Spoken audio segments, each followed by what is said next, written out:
네, 여러분 안녕하세요. 보선 스마트 치과의원 김종엽입니다.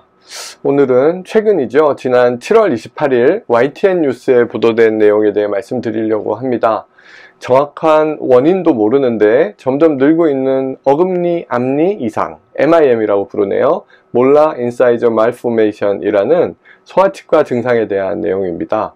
몰라가 어금니고요. 그리고 인사이저가 앞니, 말포메이션이 이형성, 그러니까 어금니, 앞니, 이형성 정도로 부르면 될 것 같습니다. 치과에서 면허 딴 지 20년이 넘는 저도 처음 들어보는 내용입니다. 그래서 이게 뭐야 하면서 관심을 가지게 됐고요.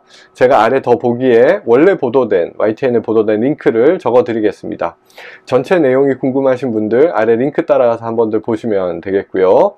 자, YTN 사이언스에 보도된 3분 정도 되는 내용을 제가 2분 정도로 편집을 했습니다. 한번 같이 보시죠. 정확한 원인이 뭔지, 유병률이 얼마나 되는지도 모르는데 최근 몇 년 사이 늘고 있는 소아 치과 증상이 있습니다. 아직 정식 진단명도 없어서 어금니와 앞니 이상 현상으로 불리는데 잇몸 질환을 일으켜 대개 치아를 빼야 하는 심각한 증상입니다. 김정회 기자의 단독 보도입니다. 어금니 뿌리에 심한 염증이 생겨 응급 상황까지 갔던 환자입니다. 치료 도중 반대쪽 어금니 뿌리에서도 같은 증상이 확인됐는데 결국 뽑기로 했습니다.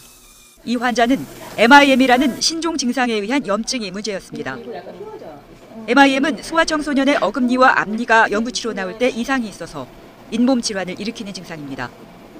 치아의 뿌리 모양이 기형적인 게 특징입니다. 처음 알려진 건 불과 5년 전 12명의 환자를 대상으로 한 국내 연구진의 논문이 해외 저널에 게재되면서입니다.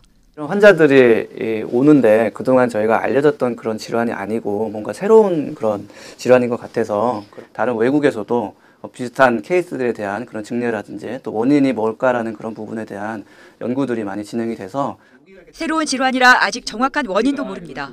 다만 영구치 앞니와 어금니 발생이 시작되는 한 살 전에 수막염 같은 뇌나 중추신경계 질환을 크게 앓은 경우 영향을 준다고 추정할 뿐입니다.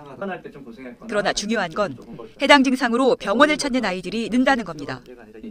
더구나 치료해도 예후가 나빠서 전문의들은 다른 소아치과 질환보다 심각하게 봅니다.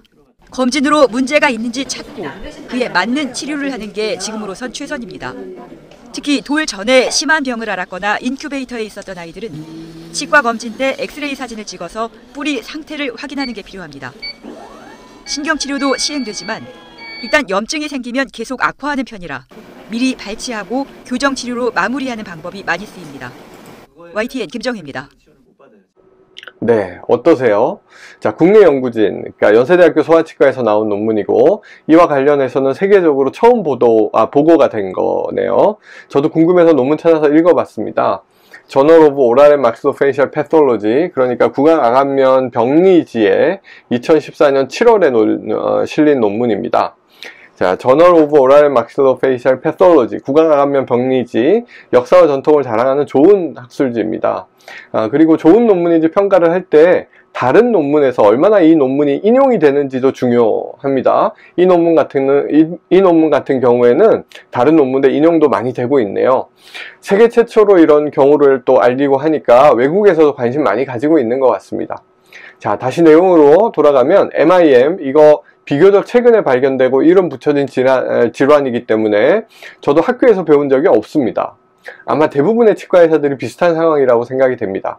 자, 논문의 한 줄 요약 같은 Statement of Clinical Relevance를 번역해보면 MIM, 즉 영구치 전치, 영구치 앞니 이형성증은 새롭게 발견된 형태의 어금니 뿌리의 이형성과 이상과 앞니 크라운 부분의 형태 이상을 보이는 질환으로 MIM은 치아의 매복을 초래하고 치아 사이의 공간 손실, 그리고 간헐적 통증, 그리고 안 예쁜 앞니 등의 임상 증상을 보인다라고 되어 있습니다.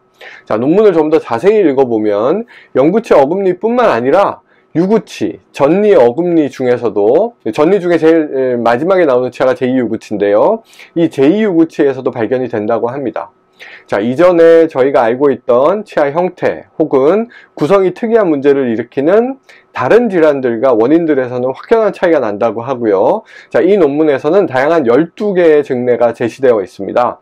자, 논문에서 근거로 제시된 방사선 사진, 조직학 사진 이런 거를 보면 어금니의 경우는 뿌리 형태 이상이 심하고요. 어떤 경우는 한쪽 뿌리가 아예 없기도 합니다. 자, 앞니 경우는 치경부, 그러니까 치아의 잇몸 쪽 목 부분이요. 여기 범랑질이 없거나 들어간 형태라 충치도 잘 생기고 또 모양도 이상합니다.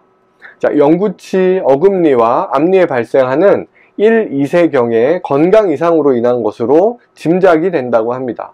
원인이요. 자, 아직 유전적인 염색체 이상은 발견이 안 되고 있다고 하고요.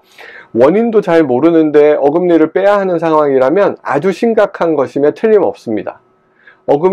영구치 어금니 빨리 빠지게 되면 치아들 사이의 공간 유지나 턱뼈 성장에도 2차적으로 안 좋은 영향을 주게 됩니다. 잘 봐야 될 문제죠. 자, 앞니에서도 심각하기는 마찬가지입니다. 자, 제 생각으로는 영구치가 나기 시작하는 유치와 영구치가 함께 있는 혼합치열기가 시작되는 만 6세 전후해서 파노라마 같은 전체 치아를 볼 수 있는 방사선 사진을 찍어서 MIM은 물론 다른 치아의 형태 이상이나 치아 개수 같은 거 확인이 필요할 거라고 생각이 됩니다. 자, 칩의 상태, 치아가 싹만 있는 상태에서는 뿌리 형태가 앞으로 어떻게 될지 알 수가 없습니다. 이후에도 또 전리 다 빠지고 영구치가 자리 잡을 때까지 정기적으로 파노라마 같은 방사선 사진 찍으면서 계속 확인해 나가는 과정이 필요할 것 같습니다. 자, 사랑하는 우리 아이에게 MIM 이게 있는지 없는지를 확인해 보려면 대략 초등학교 1학년 전후해서 파노라마라는 치과 엑스레이 사진 찍어보면 확인이 가능할 것 같습니다. 자, 특히 뇌수막염 같은 질환을 어렸을 적에 알았던 아이들이라면 필수적으로 치과에서 검사해 봐야 될 것 같습니다. 자, 저도 오래간만에 뉴스 통해서 잘 접하기 어려운 질환에 대한 정보도 얻었고 또 덕분에 좋은 논문 한 편 읽어보는 기회가 있었습니다. 어린 자녀 두신 분들 관심 가지고 보셨으면 하고요. 자, 오늘은 여기까지 하죠. 앞으로도 뉴스나 기사 혹은 다양한 매체에 소개되는 치과 관련 소식을 조금 더 깊은 내용 같이 보도록 하겠습니다. 자, 지금까지 내용 도움되셨길 바라고요. 구독과 좋아요 꼭 부탁드립니다. 그리고 알림 설정도 잊지 마시고요. 감사합니다.